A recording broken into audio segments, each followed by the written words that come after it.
존경하는 청주 시민 여러분, 뜨거운 물 속의 개구리에 대해 알고 계십니까? 뜨거운 물에 개구리를 넣으면 깜짝 놀라서 뛰쳐나오지만 적당한 온도의 물에 개구리를 넣고 물을 서서히 끓이면 삶아지고 있다는 것도 모른 채 기분 좋게 잠을 자면서 죽어간다고 합니다. 위와 같이 위험에 무뎌짐은 저희 청주시 행정에서도 쉽게 찾아볼 수 있습니다. 지난 2019년 11월부터 본 의원은 옥산에 있는 사설 매립장의 불법 인허가 과정에 대해 강력한 단속과 엄중한 처벌을 내려줄 것을 청주시에 간곡히 요구하였습니다.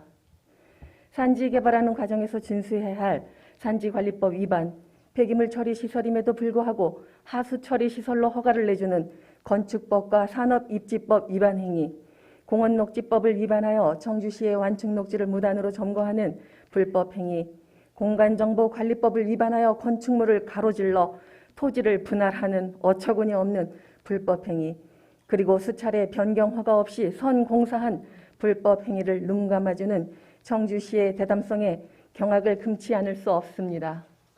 1년 6개월 동안 업체의 불법을 지적하였던 본 의원은 이 자리에 서기까지 참 많은 시간을 고민하였습니다. 이 자리에서 발언한다고 달라지는 것이 있을까? 업체의 수많은 불법 행위와 누구에게나 공정한 기준이 되어야 할 법의 엄중함은 사라지고 오히려 불법 업체의 방패막이 역할을 충실히 하는 청주시 행정을 지적한다고 해서 뭐가 달라질까? 하지만 이 발언을 듣고 뜨거운 물 속에 개구리가 되지 않고자 행동하는 누군가를 위해 본 의원은 이 자리에 섰습니다. 2020년 10월경 본 의원은 한국국토정보공사가 업체의 토지를 측량한다는 것을 알았지만 업체의 반대로 뒤늦게 입회한 탓에 이미 말뚝을 꽂아놓은 상태를 보았습니다. 보통 말뚝을 박는다고 하는데 왜 본 의원은 말뚝을 꽂았다고 했을까요? 본 의원의 우려대로 업체는 면적 변경을 하면서 청주시 경계를 이미 침범하였기에 이를 무마시키려고 가짜 경계에 말뚝을 꽂아 놓았습니다. 한국국토정보공사에서 측량하는데 어떻게 이런 일이 벌어질 수 있을까 의아해 하시겠지만 이 업체에서는 아주 흔하게 일어날 수 있는 일이랍니다.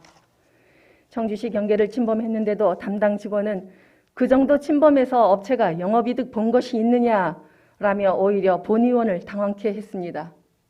결국 업체가 청주시 경계를 침범한 것은 입증되어 시설을 줄이는 근본적 해결을 했어야 함에도 배수로 부분의 폭을 줄이는 봐주기식의 공사로 마무리했습니다. 이뿐 아니라 대체 산림 조성비도 제대로 징수하지 않았다는 본 의원의 감사 청구 후 약 1억 원이 넘는 7년 전에 대체 산림 조성비가 얼마 전에 징수되는 등 너무나도 많은 의혹을 낳는 청주시 행정 업무가 진행되었습니다. 업체가 제출한 변경 허가 신청서에는 유량 조정조, 제방 중축, 그리고 차수 시설의 변경이 있었고 이미 선공사하고 있었음에도 청주시는 비밀리에 업체의 변경 적합 통보를 처리해 주었습니다. 본 의원이 직접 환경부에 질의해 유량 조정조는 침출수 처리 시설에 해당하는 중요 설비라는 답변을 받아다 줬어도 한참 후 업체의 변경 허가 없이 선공사한 부분에 대해 고작 영업정지 1개월의 처분을 내렸습니다.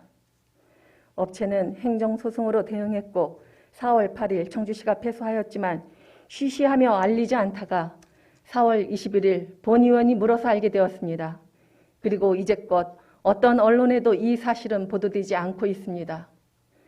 재판부에 제출한 청주시의 답변서는 고작 5장이었으며 더 이상 항소도 하지 않겠다고 청주시는 이미 결론을 냈습니다. 본 의원은 묻고 싶습니다. 승소하겠다는 의지가 있었는지를. 이것 이외에도 민법 제244조에는 지하시설 설치 시 경계로부터 2m 이상의 거리를 두어야 한다고 명시되어 있습니다. 그동안 폐기물법에 거리 제한이 없다며 청주시의 경계를 침범해도 관용으로 일관했던 자원정책관은 민법 제244조는 이미 규정이라며 업체의 불법 행위를 너그러이 이해해주고 있습니다. 이미 규정이라면 당사자 간에 합의가 있어야 했는데 청주시는 그런 합의를 한 적이 없습니다. 얼마나 더 업체를 봐줘야 속이 후련하시겠습니까? 업체의 불법 행위로 청주 시민들이 애꿎은 환경 피해자가 되지 않도록 공정한 행정력을 펼칠 것과 공직자가 바로 서야 미래가 있는 세상이 된다는 사실 명심하시길 바라며 5분 발언을 마치겠습니다.